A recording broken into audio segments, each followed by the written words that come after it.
Allah memerintahkan Nabi Ibrahim agar menyeru manusia melaksanakan ibadah haji ke Mekah. Dalam salah satu riwayat disebut, Nabi Ibrahim melaksanakan ibadah haji usai meninggikan Ka'bah. Ia kemudian menuju Yaman dan menyeru kepada manusia untuk melaksanakan haji di Mekah. Seperti apa pelaksanaan ibadah haji pada masa Nabi Ibrahim?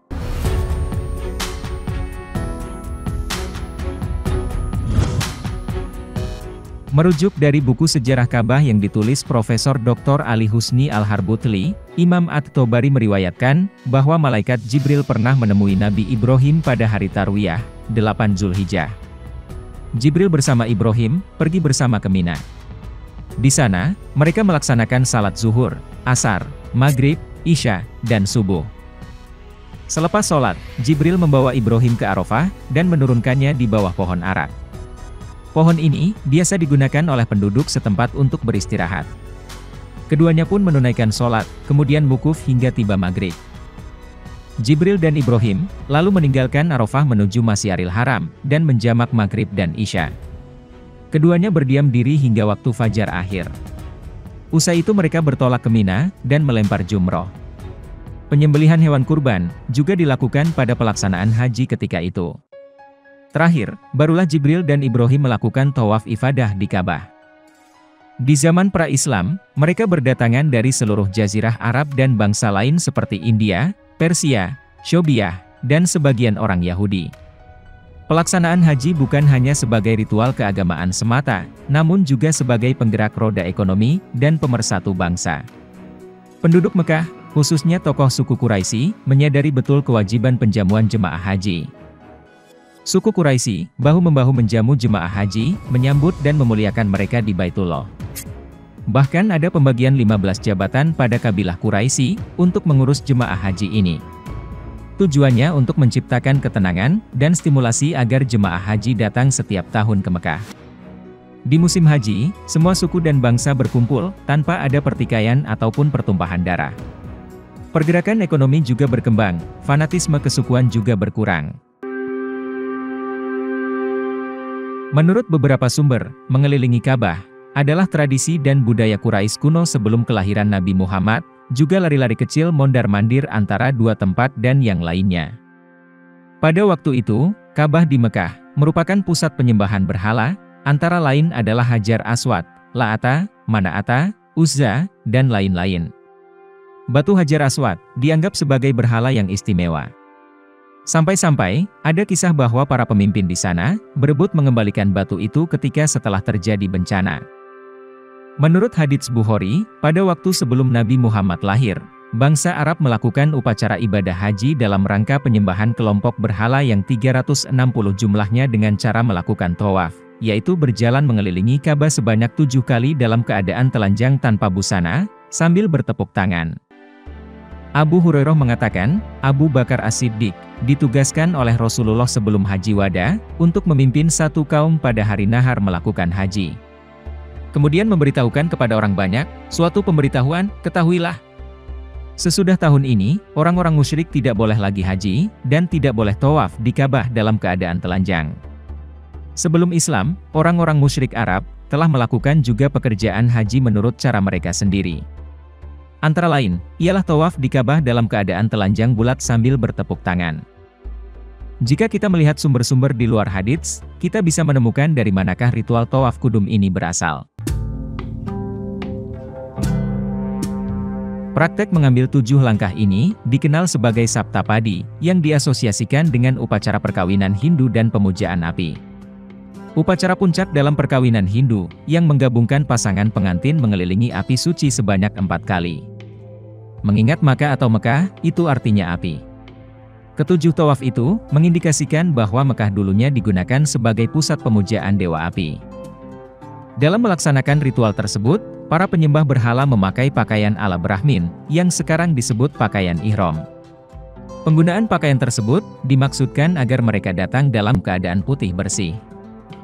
Para muslim era Nabi Muhammad, sebenarnya enggan berlari antara Syafa dan Marwah seperti yang dilakukan kaum pemuja berhala. Lalu, turunlah ayat dan hadits agar melakukan sa'i dengan kerelaan hati. Mulailah kalian, dengan yang dimulai Allah. Sesungguhnya Safa dan Marwah merupakan sebagian syiar Allah. Maka, siapa beribadah haji ke Baitullah atau berumroh, tidak ada dosa baginya mengerjakan sa'i antara keduanya. Siapa yang dengan kerelaan hati mengerjakan kebajikan, maka sesungguhnya Allah Maha mensyukuri, lagi Maha mengetahui. Jazirah Arab, jauh sebelum masa Islam, adalah jajahan dari kerajaan India kuno. Menurut sejarah, para Maharaja Chandragupta, atau Maharaja dinasti Chandra, telah memperluas kerajaan Hindu yang mencakup India, hingga jauh sampai ke seluruh Teluk Arabia. Para Maharaja ini, adalah pengikut setia dewa-dewi Hindu khususnya Dewa Shiva, atau Dewa Bulan Alat, dan istrinya Dewi Durga, atau Dewi Bulan yang disebut-sebut sebagai asal kata Allah. Para Maharaja, mempersembahkan kepada dewa-dewa mereka bangunan-bangunan kuil di seluruh wilayah kerajaan mereka, di Saudi Arabia saja. Sedikitnya ada 7 kuil peninggalan mereka, termasuk Ka'bah yang dibangun di masa Raja Vikramaditya yang masih berdiri sampai saat ini. Bahkan setelah kerajaan Hindu ini runtuh, penduduk Arab masih percaya dan menyembah dewa-dewa itu, dan mengagungkan kuil-kuil yang ada sampai datangnya masa Nabi Muhammad. Pembahasan ini agar lebih nyambung, silakan nonton video sebelumnya ini. Sementara, jika kita melihat dari buku The Hajj, jatuhnya bangunan Ibrahim ke tangan penyembah berhala, bermula sejak awal sejarah Makkah. Beberapa anak Ismail, ditengarai meninggalkan kepercayaan lama, dan menjadi penyembah berhala. Dari situlah, kotak batu yang dibangun kakek mereka, mulai dijadikan tempat pemujaan oleh kaum pagan. Maka demikianlah sesudah itu, para pemuja berhala datang silih berganti. Dewa-dewa yang mereka sembah pun, berganti pula. Wafatnya Nabi Ismail, diperkirakan pada 1800-an sebelum Masehi. Sedangkan, Nabi Muhammad menghancurkan berhala dalam peristiwa Fathu Makkah, pada tahun 630 Masehi. Ini berarti, ada jarak lebih dari 2000 tahun.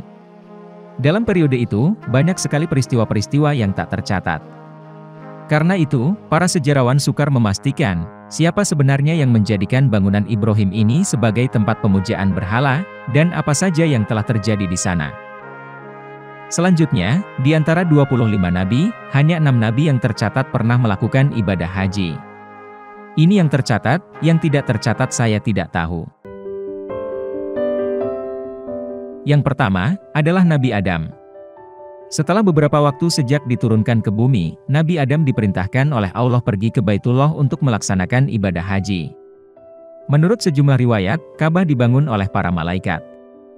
Dan selama lebih dari 2000 tahun, malaikat sudah melaksanakan tawaf, dan Nabi Adam kemudian mengikuti apa yang dilakukan malaikat.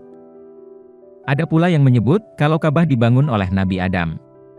Sesungguhnya, rumah yang mula-mula dibangun untuk manusia, ialah Baitullah di Makkah yang diberkahi, dan menjadi petunjuk bagi semua manusia. Di sini, sang penafsir menggunakan asumsi, kalau Nabi Adam adalah manusia pertama di muka bumi. Nabi Hud dan Saleh. Ibnu Katsir dalam kitabnya Bidayah wa An-Nihayah, menyebutkan sebuah riwayat Imam Ahmad bin Hanbal, Ibnu Abbas berkata, ketika Nabi sedang lewat di lembah Usfan pada waktu berhaji, beliau berkata, "Wahai Abu Bakar, lembah apakah ini?" Abu Bakar menjawab, "Lembah Usfan."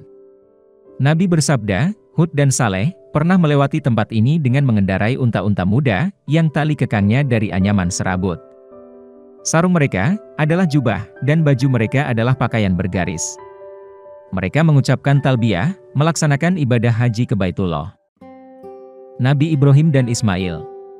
Setelah membina bangunan Ka'bah, Nabi Ibrahim diperintahkan Allah untuk mengajak umat manusia mengerjakan ibadah haji ke Baitullah. Ketika kami memberikan tempat kepada Ibrahim di Baitullah dengan mengatakan, "Janganlah kamu menyekutukan sesuatu pun dengan aku, dan sucikanlah rumahku ini bagi orang-orang yang bertawaf, orang-orang yang beribadah, dan orang yang ruku dan sujud. Serulah manusia untuk mengerjakan haji, niscaya mereka akan datang kepadamu dengan berjalan kaki, dan mengendarai unta yang kurus, yang datang dari segenap penjuru yang jauh. Supaya mereka menyaksikan berbagai manfaat bagi mereka, dan supaya mereka menyebut nama Allah pada hari yang telah ditentukan." Nabi Muhammad. Ibadah haji pada masa Nabi Muhammad, disyariatkan pertama kali pada tahun ke-6 Hijriah. Perjalanan pertama untuk memenuhi ibadah haji ini, harus berakhir gagal. Berdasarkan kesepakatan antara Muslim Madinah dengan orang Mekah, yang biasa disebut Perjanjian Hudaibiyah, Nabi Muhammad dan kelompoknya baru diperkenankan mengunjungi Mekah pada tahun berikutnya selama 3 hari. Hingga pada 10 Hijriah, Nabi Muhammad melaksanakan ibadah haji yang dikenal dengan nama Haji Wada. Kemudian, ada satu lagi Nabi yang akan berhaji di masa depan, yaitu Nabi Isa. Ketika turun nanti, Nabi Isa akan melaksanakan sholat, haji dan umrah. Demi zat yang diriku berada di tangannya, sesungguhnya Ibnu Maryam akan mengucapkan tahlil dengan berjalan kaki, untuk melaksanakan haji atau umrah, atau kedua-duanya dengan serentak.